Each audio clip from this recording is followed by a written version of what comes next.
Sábado da 13ª semana do tempo comum. Proclamação do Evangelho de Jesus Cristo segundo Mateus. Naquele tempo, os discípulos de João aproximaram-se de Jesus e perguntaram: por que razão nós e os fariseus praticamos jejuns, mas os teus discípulos não? Disse-lhe Jesus: por acaso os amigos do noivo podem estar de luto enquanto o noivo está com eles? Dias virão em que o noivo será tirado do meio deles. Então, sim, eles jejuarão. Ninguém coloca remendo de pano novo em roupa velha, porque o remendo repuxa a roupa e o rasgão fica maior ainda. Também não se coloca vinho novo em odres velhos, senão os odres se arrebentam, o vinho se derrama e os odres se perdem.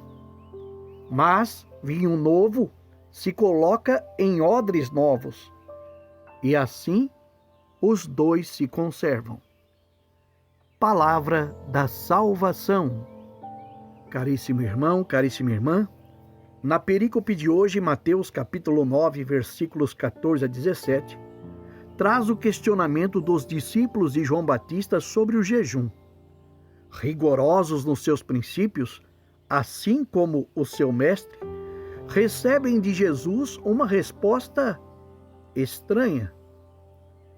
A boa nova inicia assim: naquele tempo, os discípulos de João aproximaram-se de Jesus e perguntaram: por que razão nós e os fariseus praticamos jejuns, mas os teus discípulos não?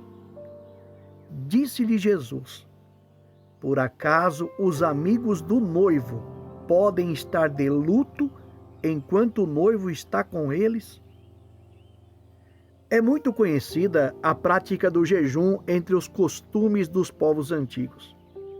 O vestir-se de sacos ou roupas esfarrapadas, colocar cinza na cabeça como sinal de humilhação diante do Todo-Poderoso, para aplacar a sua ira, para que, sensível às súplicas e humilhações de jejum, desistisse de castigar o povo.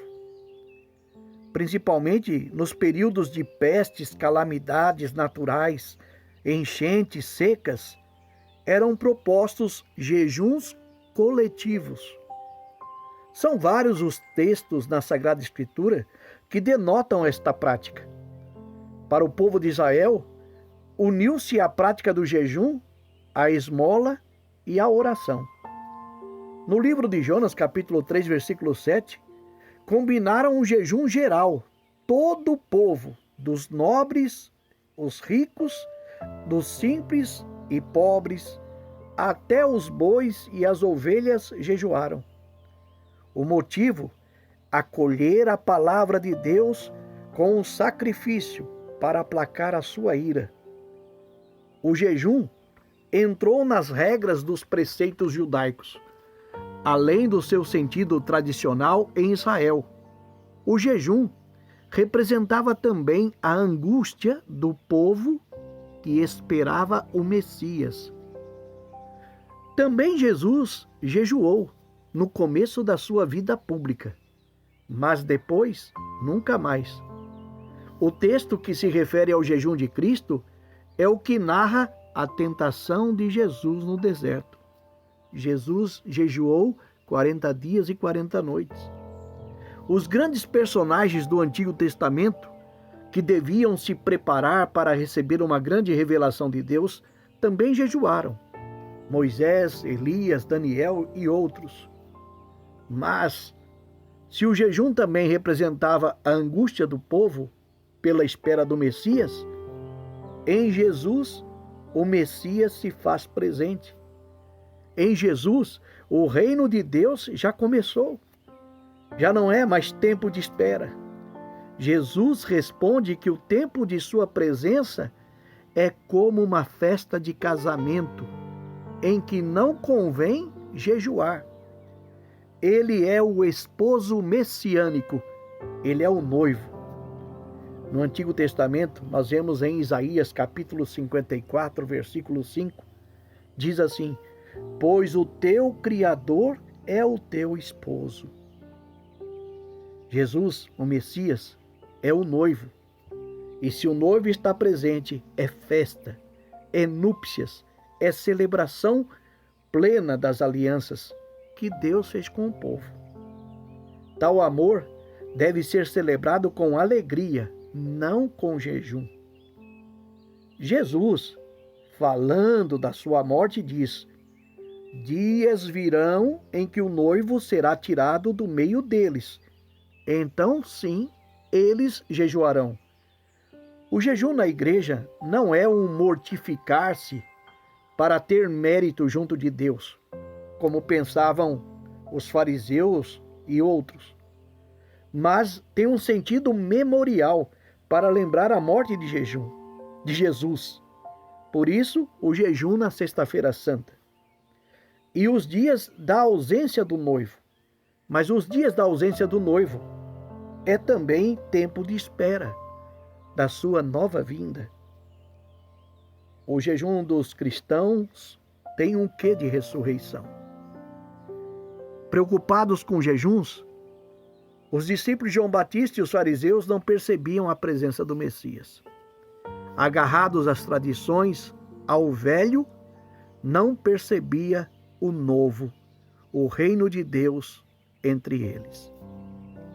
Presos aos méritos, não souberam acolher a graça. Eram escravos da lei.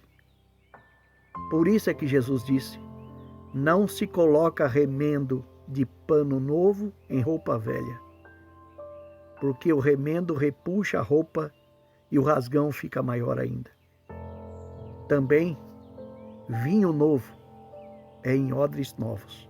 Ou seja, para aceitar Cristo é preciso de um coração aberto ao novo. Conforme a segunda carta de São Paulo aos Coríntios, capítulo 5, versículo 17. Diz assim: se alguém está em Cristo, é nova criatura. Passaram-se as coisas antigas, eis que se fez realidade nova.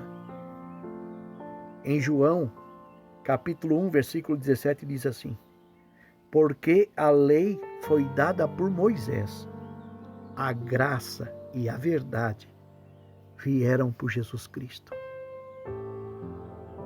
Eis que eu faço novas todas as coisas, diz o Senhor, e faço ainda melhores do que já fiz.